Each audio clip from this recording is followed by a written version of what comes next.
चुनाव का पर्व देश का गर्व। લોકસભાની ચૂંટણી હવે ગણતરીના દિવસો બાકી છે ત્યારે પાટણ જિલ્લાની 4 સીટો ઉપર જ્યારે ચૂંટણી યોજાવાની છે ત્યારે મતદારોને જાગૃત કરવા માટે વિવિધ શાળાઓ વિવિધ સંસ્થાઓ ખૂબ જ સુંદર પ્રયત્નો કરી રહ્યા છે।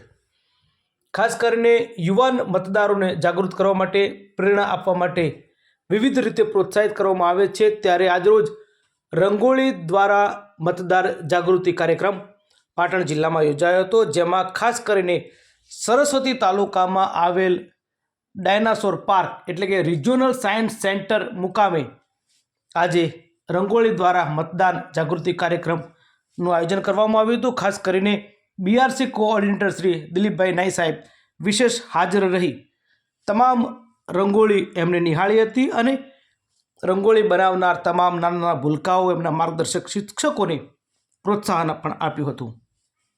આપ જોઈ રહ્યા છો દ્રશ્યોમાં તે પ્રમાણે આજરોજ રિજિયોનલ સાયન્સ સેન્ટર એટલે કે ડાયનાસોર ગેલેરીમાં સરસ્વતી તાલુકાની તાલુકા કક્ષાની મતદાર જાગૃતિ રંગોળી સ્પર્ધાનું આયોજન કરવામાં આવ્યું હતું।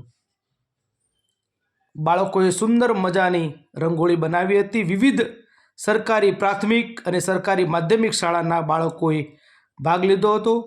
સુંદર મજાના ચિત્રો બનાવ્યા હતા। અમે આપને જે દ્રશ્યો બતાવી રહ્યા છીએ તેમાં વિવિધ સરકારી પ્રાથમિક અને માધ્યમિક શાળાઓના ભૂલકાઓ દ્વારા વિદ્યાર્થીઓ દ્વારા બનાવવામાં આવેલી સુંદર મજાની આ રંગોળી છે।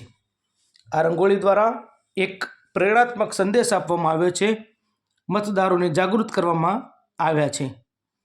સુંદર મજાની રંગોળી આજરોજ રિજિયોનલ સાયન્સ સેન્ટર ખાતે બાળકોએ બનાવી હતી, તેમના માર્ગદર્શક શિક્ષકોએ બનાવી હતી।